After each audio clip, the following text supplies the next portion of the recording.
কি চিনতে পারতেছো না? শুনো, আমি ঢাকায় আসার পর মাত্র 10 মিনিট লাগছে তোমার টেলিফোন নাম্বার জোগাড় করতে, আর 5 মিনিট লাগছে তুমি কোথায় আছো এটা জানতে, এবং তারপরে আমি চলে আসছি চিরাং। এখন তুমি বলো চিরাঙে কোথায় শুটিং করতেছো? কই, আমি তো চিটাগাং না, আমি তো মহেশখালীতে শুটিং করি। আমার সাথে চাপাবাজি করো না, ঠিক আছে? আমি সব ইনফরমেশন নিয়েই চিটাঙে আসছি।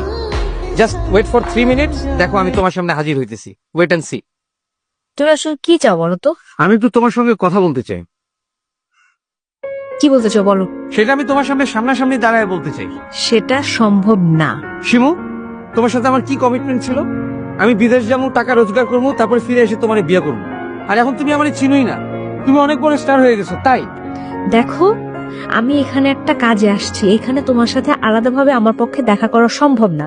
আমি কাজ শেষ করে ঢাকায় যাই, তারপর তোমার সাথে আমি সব বিষয়ে কথা বলবো। ওকে? দেখো শিমু, আমি এখানেই তোমার সাথে কথা বলতে চাই, 5 মিনিটের জন্য হলেও বলতে চাই, সামনাসামনি দাঁড়ায়া। তারপর যদি আমার মনে হয় যে তোমার সাথে আমার জীবনে আর দেখা করার দরকার নাই, I will never disturb you, কিন্তু I must meet you here. Okay, তুমি আমার সাথে অল্প সময়ের জন্য কথা বলতে পারবা, কিন্তু একটা শর্ত আছে। যখন আমার আশেপাশে কোনো লোকজন থাকবে না, তখনই শুধুমাত্র তুমি আমার সামনে আসতে পারবা।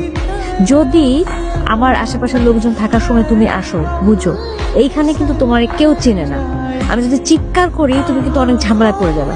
আর শোনো, আবার প্রচন্ড মাইগ্রেনের পেন হচ্ছে, ঠিক আছে? এখন তোমার সাথে কথা বলতে পারবো না। কোথায় থাকি? আচ্ছা, তুমি কি আমার কাছ থেকে পালায় থাকতে পারবা?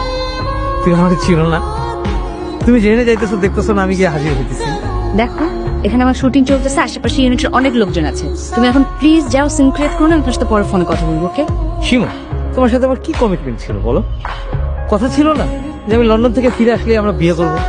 আর এখন তুমি স্টার হয়ে গেছো, আমার চিনো না, আমার অ্যাভয়েড করতেছো, কেন এরকম করতেছো? দেখো প্লিজ, তুমি এখান থেকে যাও। হ্যাঁ, আশেপাশে আমার শুটিং চলতেছে, কেউ যদি দেখে, তুমি বুঝতে পারতেছো আমার অবস্থাটা কি হবে। তোমার পুরো ক্যারিয়ারটা এলোমেলো হয়ে যাবে। তুমি তোমার ক্যারিয়ারের কথা বলতেছো? তুমি তো আমার লাইফটাই পুরো এলোমেলো করে দিচ্ছ। প্লিজ তুমি যাও, তোমার সাথে পরে ফোন কথা বলবো। ওকে? তুমি টেলিফোনের কথা কইতেছো? আমি লন্ডন থেকে তোমার কোটি কোটি বার ইন্টারন্যাশনাল কল করছি, তুমি প্রথম প্রথম কথা কইতা, পরে এমনও হয়েছে যে আমি না খায় তোমার কল করছি, কিন্তু তুমি আমার ফোন ধরো না। স্টার হওয়ার পর থেকে তুমি আমার চেনো না। এই বাংলাদেশে আসার পর থেকে যখনই আমি তোমার কল করি, তুমি তোমার শুটিং এ আছে, নাহলে তোমার মাথা ব্যথা করতেছে, স্পটে গেলে তুমি আমার দিকে পলায় হোটেলে চলে যাও। এগুলো কি করতেছো তুমি? তুমি যাও প্লিজ, আমার শুটিং এর লোকজন আসছে। আমি যাবো না। হ্যাঁ, আমার close হয়েছে। না প্লিজ ভাই, আপনি যান, এখন তো অটোগ্রাফ দেওয়া যাবে না, আমার শর্ট আছে এখন। হ্যাঁ, আর তাছাড়া আপনার কাছে তো কাগজও নাই। আমার শুটিংটা শেষ হোক, তারপর অটোগ্রাফ। ওকে?